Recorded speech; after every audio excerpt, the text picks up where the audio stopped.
नमस्कार, शिवशैली चैनल में आपका स्वागत है। 23 दिसंबर 2018 के पेपर जो अपन स्विफ्ट के पेपर देख रहे थे उसका ये दूसरा भाग है। पहला भाग अगर नया देखा हो तो उसका लिंक डिस्क्रिप्शन में दिया, आप वहाँ से देख सकते हैं। 35 क्वेश्चन तो कहाँ हो गए थे, 36 52 में यहाँ कर रहे हैं। 36 क्वेश्चन क्या है, डायरेक्ट ड्रा सरफेस फाइल को सहेजने के लिए कौन सा फाइल फॉर्मेट उपयोग किया जाता है।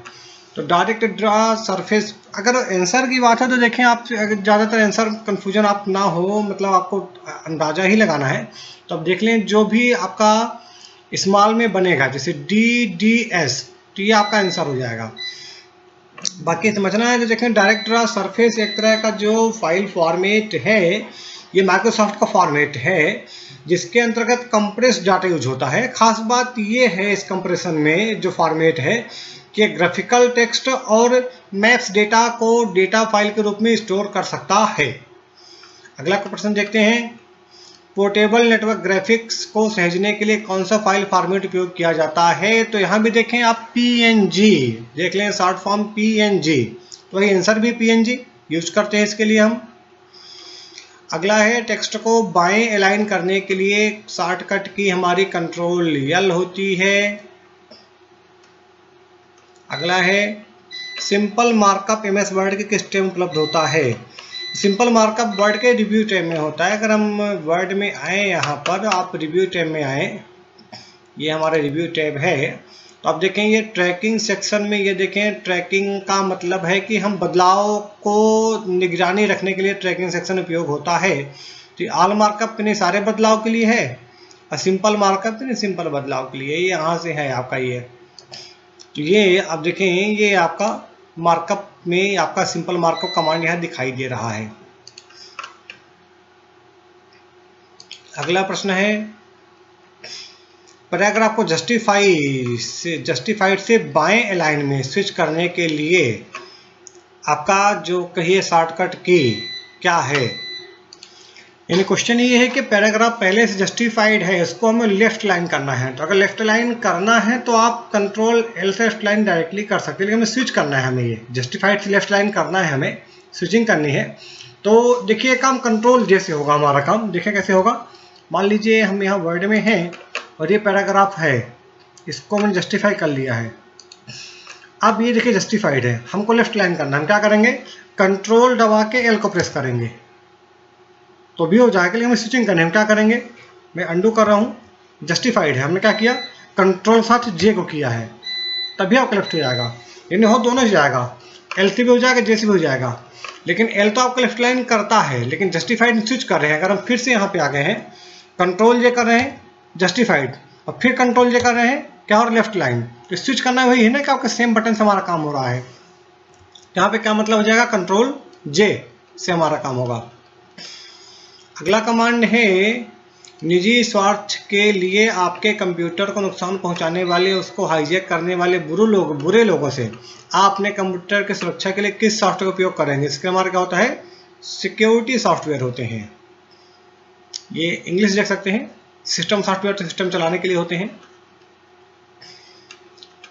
अब ये आपके प्रश्न चार्ट को लेके हैं।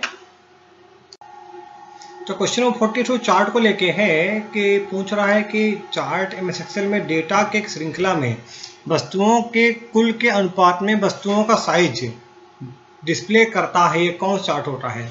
तो जहां पर हमें कुल अनुपात मतलब 100 मान लीजिए, 100 में से हमें किसी वस्तु का अनुपात दिखाना है कि वस्तु 20 है, ये वस्तु 30 है कुल में से अनुपात में, वहाँ हमारा पाई चार्ट बेटर होता है। आप अगर याद करें जो भारत का बजट आता है वहाँ पाई चार्ट ही यूज करते हैं, कितना % शिक्षा में जाएगा, कितना % रक्षा में जाएगा। यहाँ पे टाइम का कोई यानी लिमिट नहीं होता, कोई टाइम का इशू यहाँ पे नहीं होता। यहाँ पे क्या होता है, हमें कुल अनुपात में से हम क्या करते हैं, टोटल में से क्या करते हैं, जो भी वस्तु है उसका साइज डिस्प्ले करते हैं कितनी है। जैसे बताया मैंने, बजट में इंडिया का बजट है, बताया गया कि जो रक्षा का हिस्सा है वो 7% है, मतलब 100 में 7 की साइज है, रक्षा की साइज है। तो पाई चार्ट ऐसा होता है। पाई चार्ट आपने देखा होगा, ये सब ये पाई चार्ट देख रहे हैं गोला बना हुआ है, और जैसे बना हुआ कि टोटल में से किसका कितना हिस्सा है, ऐसा दिखाते हैं। गूगल में आप जाकर पाई चार्ट देख सकते हैं। तो ये पाई चार्ट इसी के लिए हमारा होता है। आगे चलते अगला प्रश्न देखते हैं। तो अगला प्रश्न भी चार्ट को ही लेकर के है कि MS एक्सेल में एक प्रकार का सरफेस चार्ट है तो bar chart, pie chart, area chart, ये तुम्हारे अलग ही चार्ट है। अगर हम एक्सेल में आए, यहाँ पर एक्सेल हम खोले हैं,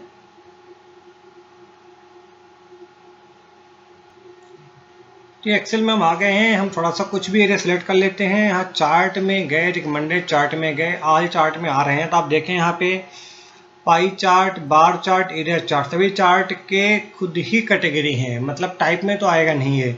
और पूछ क्या रहा है प्रश्न में? सरफेस चार्ट का टाइप पूछ रहा है, सरफेस चार्ट के टाइप में से कौन सा आ रहा है। तो हम अगर यहाँ पे आए, सरफेस चार्ट में आए, यहाँ सरफेस चार्ट है, यहाँ पे हम यहाँ पे आ गए सरफेस चार्ट में। तो देखें ये इसके टाइप हैं, 3D सरफेस है ये।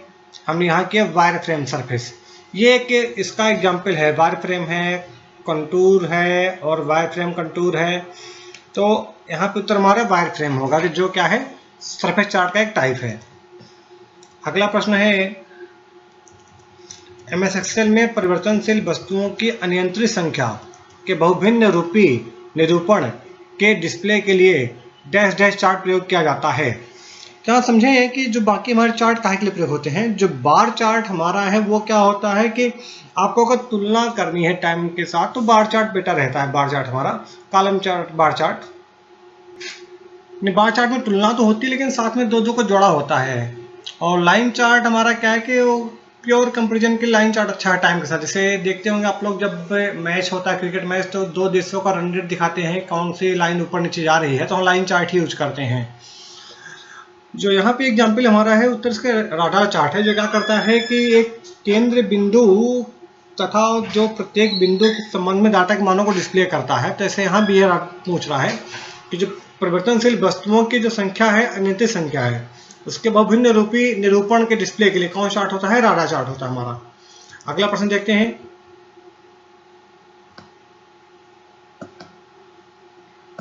कंप्यूटर सुरक्षा में डैश डैश किसी व्यक्ति को उसकी अपनी जैविक विशेषताओं के माप से पहचान करता है। तो ये हमारा क्या होता है? बाल, हाथ, DNA, ये सब तो कंप्यूटर सुरक्षा में आता नहीं है। कि उसको क्या बोलते हैं? बायोमेट्रिक्स बोलते हैं। आजकल देखते हैं ऑनलाइन परीक्षाओं में बायोमेट्रिक्स यूज करते हैं, जो क्या होता है आपके हाथ या आइरिस के द्वारा आपके पहचान करते हैं। ज़्यादातर थंबनेल ही लेते हैं, आपका मतलब थंब का ही लेते हैं इंप्रेशन। अगला है, डैश डैश प्रोटोकॉल एक भौतिक परत प्रोटोकॉल है। तो ये फिजिकल लेयर प्रोटोकॉल इसका मतलब है। फिजिकल लेयर प्रोटोकॉल 7 लेयर होती है OSI मॉडल में, उसमें सबसे नीचे के लिए फिजिकल लेयर होती है, जिसका उपयोग होस्ट और नेटवर्क के बीच भौतिक, विद्युत और प्रक्रियात्मक इंटरफेस निर्दिष्ट करने के लिए किया जाता है। इसको अगर इंग्लिश देख लें तो क्लियर हो जाएगा क्या पूछ रहा है ये, कि protocol is a physical layer protocol use to specify the physical, electrical and procedural interface between host and network. जो फिजिकल लेयर सबसे नीचे लेयर होती है, जो मैंने यहाँ पे क्या होता है, होस्ट और नेटवर्क के बीच सीधा कनेक्शन ही होता है। इसके बाद आपका जो यहाँ से बनते हैं, जो आपके फ्रेम बने हैं डाटा लिंक लेयर में, वो बिट के फॉर्म में फिजिकल लेयर के द्वारा बाय मीडियम ट्रांसमिट ही होते हैं। तो जो प्रोटोकॉल यूज होता है फिजिकल लेयर में हमारा क्या है, X.21 है। अगला प्रश्न है हमारा कि आप रिसेंट लिस्ट में दस्तावेज कैसे फिक्स करते हैं।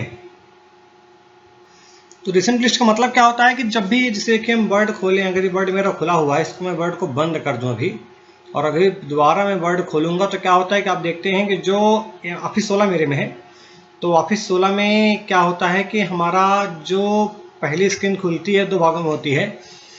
एक होती है वाइट, एक होती है ब्लू। देखिए भी वर्ड हमारा खुल रहा है, ये देखिए वाइट ब्लू 2 भाग हैं ये। तो ये वाइट में तो ऑप्शन नई फाइल के हैं, ब्लू में पुरानी फाइल के हैं। यहाँ पे एक रिसेंट लिस्ट है, जहाँ पे क्या वो फाइलें हैं जो तत्काल में हमने ओपन की हैं।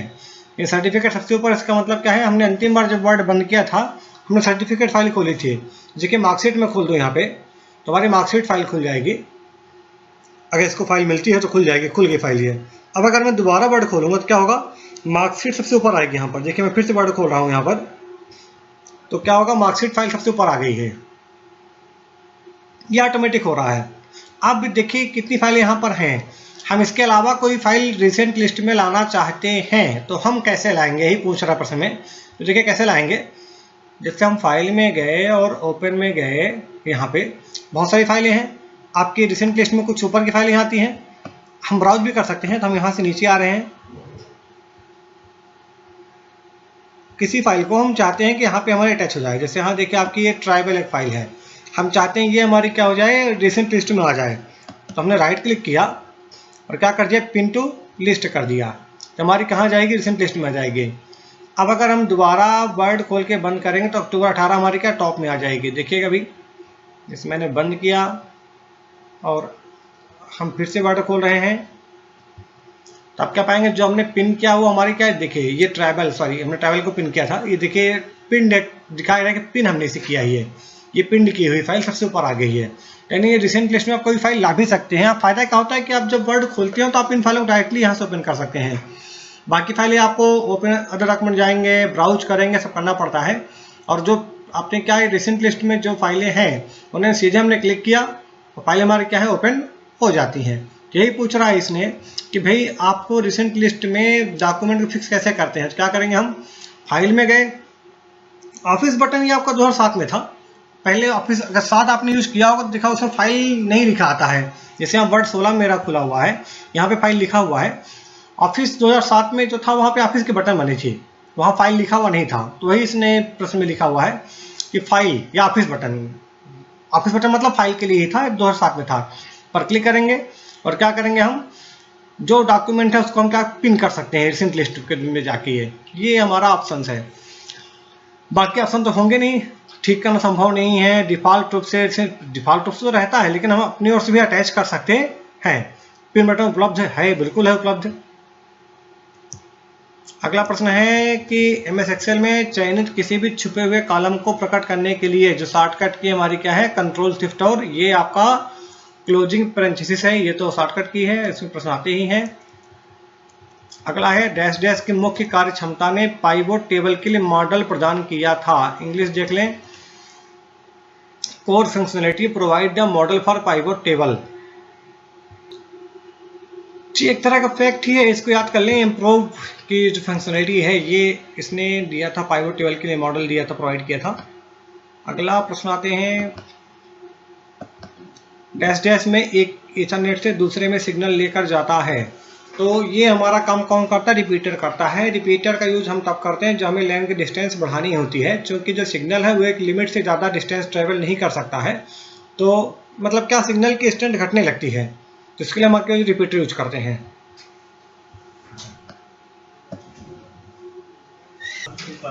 लास्ट है OSI मॉडल कब खोजा गया, तो ये 1970 में खोजा गया OSI मॉडल। तो अभी के लिए इतना ही, धन्यवाद।